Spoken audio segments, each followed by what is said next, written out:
इस science fiction कहानी की शुरुआत होती है जेनेसिस नाम की एक प्राइवेट ऑर्गेनाइजेशन को दिखाते हुए। ये ऑर्गेनाइजेशन ह्यूमैनिटी के डेवलपमेंट के लिए स्पेस की कई सारे मिशंस करवाती थी और अब जेनेसिस कंपनी का जो लीडर होता है वो एक मिशन करवा रहा था जिसमें कि वो कई सारे एस्ट्रोनॉट्स को मार्स पर भेजेंगे। लेकिन इन सारे एस्ट्रोनॉट्स को मार्स पर रिसर्च नहीं करनी होगी बल्कि इन्हें वहीं पर हमेशा हमेशा के लिए रहना पड़ेगा। उन एस्ट्रोनॉट्स पर तो पृथ्वी पर से लगातार नजर रखी जाएगी कि वो ठीक है कि नहीं। और अगर जेनेसिस कंपनी का ये मिशन सक्सेसफुल रहा तो वो मार्स पर और भी सारे लोगों को ट्रांसफर करते जाएंगे। यानी कि उनका मेन विजन होता है कि मार्स को भी पृथ्वी की तरह हैबिटेबल बनाना जहां पर इंसान आसानी से रह सकते थे। जेनेसिस कंपनी को उसके नए प्रोजेक्ट के लिए कई सारे बिजनेसमैन से फंडिंग मिलना भी स्टार्ट हो गई थी, जिससे कि मिशन करने के लिए सभी लोग काफी जल्दी रेडी हो जाते हैं और इसे लॉन्च भी कर दिया गया था। मंगल ग्रह में जाने के मिशन में जो एस्ट्रोनॉट शामिल थे उनमें से सैरा नाम की एक एस्ट्रोनॉट उनकी लीडर होती है। लेकिन बीच रास्ते में ही पता चला कि सैरा प्रेग्नेंट हो चुकी है और अब तो उनकी स्पेसशिप मंगल ग्रह की तरफ निकल पड़ी थी, तो वो वापस पृथ्वी की तरफ नहीं मुड़ सकते थे।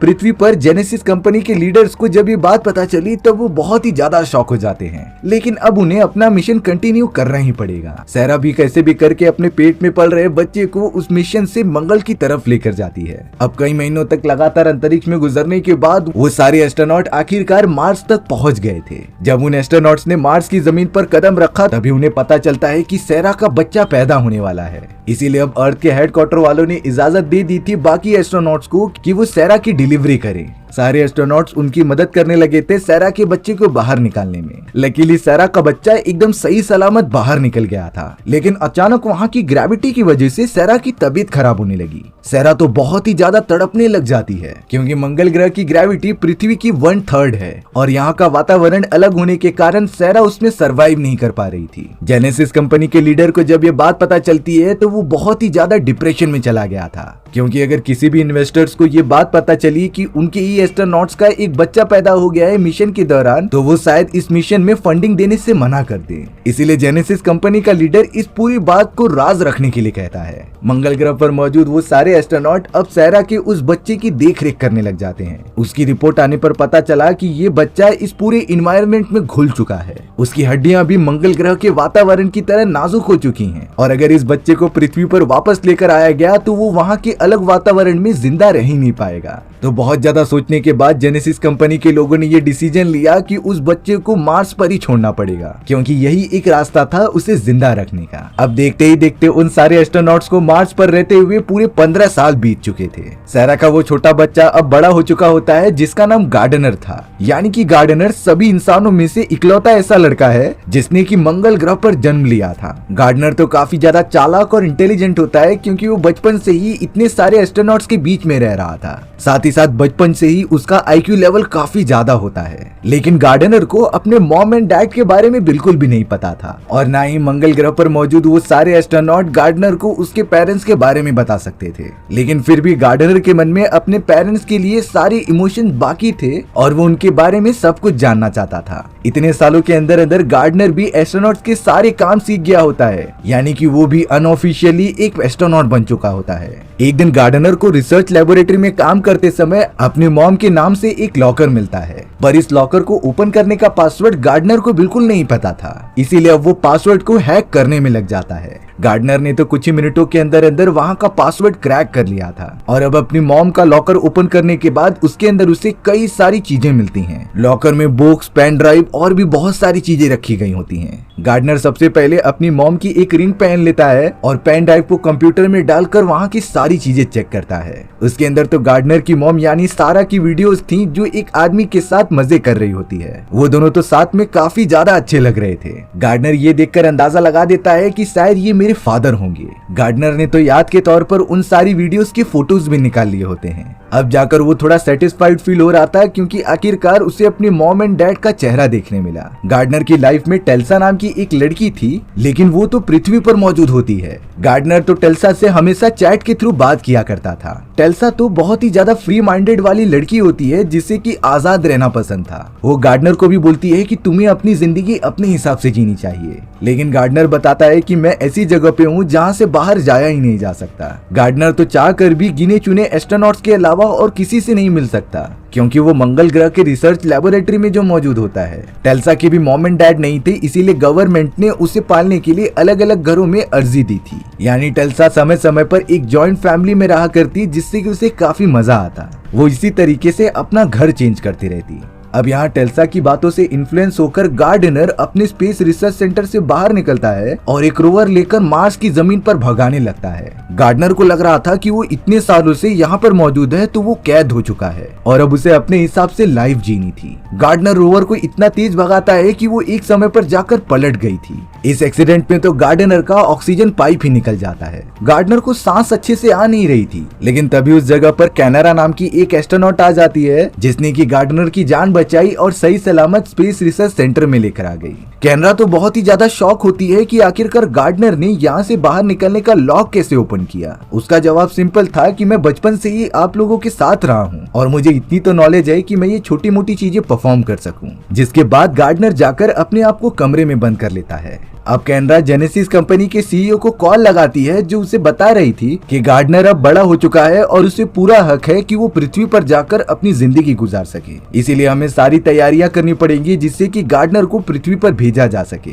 बट जेनेसिस कंपनी का सीईओ कह रहा था कि इन सारी चीजों के लिए गार्डनर को स्पेशल ट्रेनिंग से गुजरना पड़ेगा और उसकी सर्जरी की जाएगी, जिसमें उसके बचने के चांसेस काफी ज्यादा कम थे। लेकिन कैनरा कहती है कि हमें ये रिस्क उठाना ही पड़ेगा। सभी के इतना ज्यादा फोर्स करने के कारण जेनेसिस कंपनी के सीईओ ने उन्हें परमिशन दे दी थी। इसीलिए अब अगले दिन से ही गार्डनर की कड़ी ट्रेनिंग स्टार्ट हो गई। इन सारी चीजों में कैनरा गार्डनर की काफी ज्यादा मदद कर रही होती है। गार्डनर के सारे रिपोर्ट्स चेक करके उसके बॉडी में बदलाव किए जा रहे थे, जिससे कि वो पृथ्वी पर अच्छे से जी सके। यहाँ गार्डनर बहुत ही ज्यादा खुश होकर टेल्सा को कॉल करके बता देता है कि मैं कुछ ही टाइम में पृथ्वी वापस लौट जाऊंगा और फिर हम दोनों मिल के साथ में रहेंगे। टेल्सा भी इस बात से बहुत ही ज्यादा खुश हो जाती है। गार्डनर की ट्रेनिंग खत्म होने के बाद उसकी सर्जरी भी सक्सेसफुल हो जाती है और अब वो सब पूरी तरीके से तैयार थे पृथ्वी की तरफ बढ़ने के लिए। लगातार ट्रेवल करने के बाद वो पृथ्वी के ऑर्बिट में पहुंच जाते हैं, लेकिन एक लास्ट टाइम गार्डनर की सारी रिपोर्ट्स चेक किए जा रहे थे। पृथ्वी के एस्ट्रोनॉट्स ने जब गौर से देखा तो उन्हें एक दो ऑप्शन में कुछ नेगेटिव पार्ट्स दिखाई देते हैं और अगर जब तक गार्डनर की सारी चीजें क्लियर नहीं होंगी तो उसे पृथ्वी पर नहीं आने दिया जाएगा। गार्डनर को ये बात पता चल गई थी और वो मार्स पर वापस बिल्कुल भी नहीं जाना चाहता था। इसीलिए वो तुरंत ही स्पेसशिप में एक एस्केपिंग पॉड लेकर पृथ्वी पर भाग जाता है। यहाँ गार्डनर ने पहली बार अपना पैर पृथ्वी पर रखा था। वो तो यहाँ का वातावरण देखकर बहुत ही ज्यादा शॉक हो जाता है, क्योंकि वो मंगल ग्रह पर एक छलांग लगाकर काफी ऊंचा उड़ जाता था। बट पृथ्वी की ग्रेविटी मंगल ग्रह से ज्यादा है, इसीलिए गार्डनर हवा में उड़ता नहीं। अब वो एक ऐसी जगह पर चला जाता है जहाँ पर काफी सारे लोग मौजूद थे। थोड़ी देर के अंदर अंदर वहाँ बारिश होना स्टार्ट हो गई और सभी लोग शेल्टर के नीचे जाने लगे। लेकिन गार्डनर का तो ये सबसे पहला बारिश का एक्सपीरियंस होता है, इसीलिए वो आसमान के सामने जाकर पानी में भीगने लगा। गार्डनर तो अब एक बस पकड़ के डायरेक्टली टेल्सा के पास जाने लगता है, क्योंकि वो उससे मिलना चाहता था। वहीं अब जेनेसिस कंपनी के सारे लोग और कैनरा भी गार्डनर को ढूंढने लग जाते हैं। उन्हें इतना तो पता चल गया था कि गार्डनर टेल्सा को ही जानता है, इसीलिए वो उसके पास गया होगा।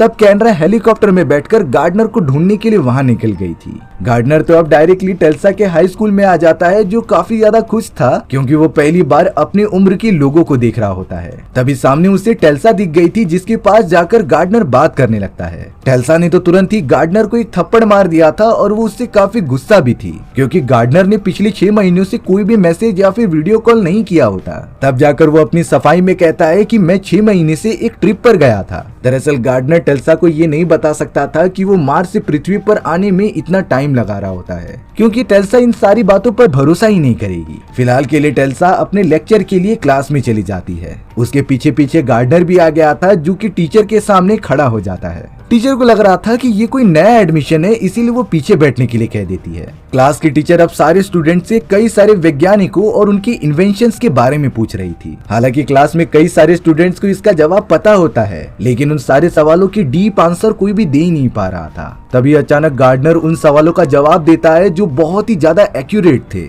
टीचर से लेकर सारे स्टूडेंट गार्डनर के जवाब से खुश हो जाते हैं, पर उन सभी को क्या पता था कि गार्डनर बचपन से एस्ट्रोनॉट और वैज्ञानिकों के बीच रहा है और ये सारी चीजें तो उसके लिए बाएं हाथ का खेल है। क्लास खत्म होने के बाद टेल्सा गार्डनर से पूछ रही थी कि सच बताओ आखिरकार तुम कहाँ से आए हो। गार्डनर ने तो साफ साफ कह दिया था कि मैं मंगल ग्रह से आया हूँ, लेकिन टेल्सा अभी भी उसकी बातों पर विश्वास नहीं करती। यहाँ गार्डनर अपनी मॉम एंड डैड की फोटो दिखाता है जिसमें कि वो अपने डैड को ढूंढना चाहता था। टेल्सा तो बिल्कुल भी समझ नहीं पाती क्योंकि गार्डनर को उसके फादर का ना तो नाम पता होता है और ना ही एड्रेस, लेकिन फिर भी वो गार्डनर की मदद करना चाहती है, इसीलिए वो अपने घर पर कुछ पैसे लेने के लिए चली गई। लोकेशन ट्रैक करते हुए अब तो जेनेसिस कंपनी का सीईओ और कैनरा भी वहां पहुंच जाते हैं। कैनरा गार्डनर को वापस आने के लिए कह रही थी क्योंकि इस एनवायरनमेंट में वो बहुत ही जल्दी बीमार पड़ जाएगा, लेकिन गार्डनर वापस उनके पास बिल्कुल नहीं जाना चाहता था। इसीलिए अब गार्डनर उन सभी से बहुत ही ज्यादा दूर भागने लग जाता है। कैनरा और सीईओ तो गाड़ी में बैठकर लगातार उसका पीछा कर रहे थे, पर तभी उस जगह पर एक छोटा सा प्लेन लेके टेल्सा आ गई थी जो जल्द से जल्द गार्डनर को ऊपर बिठाकर वहां से उड़ जाती है। यानी कि टेल्सा भी गार्डनर की मदद करना चाहती थी, बट डरा देने वाली बात यह होती है कि टेल्सा को प्लेन अच्छे से उड़ाना ही नहीं आता था, इसीलिए वो थोड़ी दूर जाकर एकदम आउट ऑफ कंट्रोल हो जाती है और उनका प्लेन एक गोडाउन के अंदर टकराने वाला था। टकराने से पहले दोनों ही प्लेन से नीचे कूद जाते हैं जिससे कि उनकी जान बाल बाल बची। अब जेनेसिस कंपनी के सीईओ और कैनरा काफी ज्यादा डर गए थे, लेकिन वहां जाने के बाद पता चला कि टेल्सा और गार्डनर सही सलामत बच गए हैं, पर वो कहीं दूर चले गए थे। अब गार्डनर चाहता था कि वो किसी भी तरीके से अपने फादर के एड्रेस का पता लगाए, इसीलिए वो अपनी मॉम की रिंग यूज करके उस आदमी के पास जाता है जिसने की रिंग बनवाई थी। यहाँ जेनेसिस कंपनी के वैज्ञानिकों ने कैनरा को कॉल करके बताया कि गार्डनर के बॉडी की रिपोर्ट्स के अनुसार उसकी बॉडी बहुत ही ज्यादा कमजोर हो चुकी है और अगर वो पृथ्वी के एनवायरनमेंट में इसी तरीके से रहा तो उसके इंटरनल ऑर्गन्स खराब हो जाएंगे। यानी कि अब गार्डनर को किसी भी तरीके से पृथ्वी के ऑर्बिट से बाहर जाना पड़ेगा। यहाँ टेल्सा और गार्डनर लगातार अपना सफर तय करते हुए उस आदमी के पास पहुंच गए थे जिसने की वेडिंग रिंग बनाई थी। आदमी ने उन दोनों को उस रिंग के बदले एक बिल की पेमेंट रिसीप्ट दी जिसके अंदर एक एड्रेस लिखा होता है और इसीलिए वो दोनों उसी एड्रेस की तरफ चल पड़े थे। पर कुछ ही घंटों के अंदर अंदर गार्डनर की तबीयत काफी ज्यादा खराब होने लगी थी। उसकी नाक में से तो खून भी निकलने लगा होता है। टेल्सा बहुत ही ज्यादा डर गई थी, इसीलिए वो गार्डनर को लेकर एक हॉस्पिटल के अंदर आ गई जहाँ पर उसका इलाज किया जा रहा था। डॉक्टर्स ने जब गार्डनर का चेकअप किया तो वो पूरी तरीके से शॉक रह गए थे क्योंकि गार्डनर का दिल बाकी इंसान से काफी ज्यादा बड़ा था और उसकी हड्डियों का स्ट्रक्चर भी अलग होता है। ये सारी चीजें देखने के बाद तो अब तो टेल्सा को भी कहीं न कहीं यकीन आने लगा था कि गार्डनर मंगल ग्रह से आया है। होश में आने के बाद गार्डनर टेल्सा से कह रहा था कि मैं पृथ्वी पर ही रहना चाहता हूँ, लेकिन मुझे जेनेसिस कंपनी के सारे लोग वापस मार्स पर भेजना चाहते हैं। इसीलिए अब टेल्सा जल्द से जल्द गार्डनर को लेकर वहाँ से निकल जाती है। थोड़ी देर के अंदर अंदर वहाँ जेनेसिस कंपनी का सीईओ और कैनरा के बाकी लोग आ चुके थे, लेकिन तब तक टेल्सा उसे लेकर वहाँ से निकल चुकी थी। वो दोनों तो ट्रेवल करते हुए डायरेक्टली उस जगह पर जाते हैं जहाँ का एड्रेस उन्हें रिसिप्ट में मिला था। जब वो दोनों एक समुद्र के किनारे पहुँचते हैं तब गार्डनर को यह एहसास हो चुका था कि यही वो जगह है जहाँ पर उसकी मॉम एंड डैड मिले थे। जब वो दोनों अंदर जाते हैं तब फोटो में मौजूद वही आदमी मौजूद था। गार्डनर तो उसे फोटो दिखाते हुए कहता है कि आप मेरे फादर हो। उसने सब कुछ बता दिया था कि मैं सैरा का बेटा हूँ जो स्पेस मिशन के दौरान पैदा हुआ था और उसी वक्त उसकी मॉम मर गई। लेकिन वो आदमी बहुत ही ज्यादा शॉक हो जाता है और कहता है कि मैं पुलिस वालों को कॉल लगा रहा हूँ। टेल्सा तुरंत ही जाकर उस आदमी को रोकती है और बताती है कि गार्डनर इतनी दूर से तुमसे मिलने आया है, बट उस आदमी ने कहा कि मैं सैरा का हस्बैंड नहीं बल्कि उसका भाई हूँ। टेल्सा जब गार्डनर की तरफ देखती है तब वो वहाँ से समुद्र की तरफ जा रहा था। टेल्सा तो तुरंत भागते हुए गार्डनर को सब कुछ बताती है कि वो तुम्हारे फादर नहीं बल्कि अंकल हैं। लेकिन अब गार्डनर बिल्कुल भी नहीं चाहता था कि वो इस दुनिया में रहे क्योंकि उसके फादर भी अब जिंदा नहीं हैं। तो एटलीस्ट गार्डनर अपने मरने की जगह तो चुन सकता है। वो तो डायरेक्टली पानी के अंदर जाकर डूबने लगा, पर थोड़ी देर के अंदर अंदर जेनेसिस कंपनी का सीईओ और उसके बाकी लोग आ जाते हैं जिन्होंने गार्डनर को वहाँ से रेस्क्यू कर लिया था। गार्डनर को सेफली बाहर निकाल लिया गया था, जिसके बाद वो जेनेसिस कंपनी के सीईओ से पूछ रहा होता है कि मेरी मॉम कैसी थी। सीईओ ने बताया कि तुम्हारी मॉम बहुत ही ज्यादा काइंड हार्टेड थी और दयालु थी। अब जाकर खास सीक्रेट रिवील होता है कि सैरा के साथ जो रिलेशन में था वो और कोई नहीं बल्कि जेनेसिस कंपनी का सीईओ है। यानी कि जेनेसिस कंपनी का सीईओ गार्डनर के फादर थे। अब किसी भी तरीके से जेनेसिस कंपनी का लीडर अपने बेटे को बचाना चाहता था। उसे समझ में आ जाता है कि जब तक वो अपने बेटे को पृथ्वी की ग्रेविटी से दूर नहीं लेके जाएगा तो वो पूरी तरीके से ठीक नहीं हो सकता। इसीलिए अब स्पेसशिप में अपने बेटे को बिठाकर जेनेसिस कंपनी का लीडर अपने बाकी लोगों के साथ आसमान में जाने लगा था। वो तो जल्द से जल्द पृथ्वी की ग्रेविटेशनल फोर्स से दूर जाते रहते हैं और अगर जल्द से जल्द ऐसा नहीं किया गया तो शायद गार्डनर की जान भी चली जाए। जेनेसिस कंपनी के लीडर ने तो ये सारी जिम्मेदारी खुद के हाथों में ली और ऊपर चलने लगे। थोड़ी देर के अंदर अंदर वो ग्रेविटेशनल फोर्स के बाहर अंतरिक्ष में पहुंच जाते हैं और अब चारों तरफ मौजूद एनवायरनमेंट चेंज होने के कारण गार्डनर पूरी तरीके से ठीक हो गया था। सब कुछ नॉर्मल होने के बाद गार्डनर को स्पेस रिसर्च सेंटर में लाया जाता है, जहां पर अब उसे मार्स पर वापस भेज दिया जाएगा। उसकी सारी तैयारियां भी स्टार्ट हो गई थी। टेल्सा, केनरा सभी लोग गार्डनर को काफी ज्यादा मिस करते हैं क्योंकि अब उसे अपने ग्रह पर जाना ही पड़ेगा। वो इस तरीके से पृथ्वी पर नहीं रह सकता और कुछ समय के अंदर ही गार्डनर को मार्स पर ट्रांसफर कर दिया गया था। टेल्सा और गार्डनर तो हमेशा की तरह वीडियो कॉल पर बातें किया करते थे। केनरा ने तो अब टेल्सा को हमेशा के लिए अडॉप्ट कर लिया था और वो खुद उससे स्पेस रिसर्च की ट्रेनिंग देने लगी होती है ताकि फ्यूचर में टेल्सा मार्स पर जाकर गार्डनर से मिल सके। वहाँ मंगल ग्रह पर गार्डनर भी अपने फादर के साथ काफी सारी रिसर्च कर रहा था और आखिरकार उसे अपने सारे सवालों के जवाब जो मिल गए। वो खुश था क्योंकि उसे अपने सारे सवालों के जवाब जो मिल गए और इसी तरीके से हमारी ये कहानी यहीं पर खत्म हो जाती है। सो व्यूअर्स, आपको ये स्टोरी कैसी लगी कमेंट सेक्शन में बताना भूलना मत। और अगर आपको मेरा एक्सप्लेनेशन 1% भी अच्छा लगा होगा ना तो वीडियो को लाइक एंड चैनल को सब्सक्राइब जरूर कर देना। मिलते हैं इसी तरीके की मजेदार वीडियो में, तब तक के लिए बाय बाय।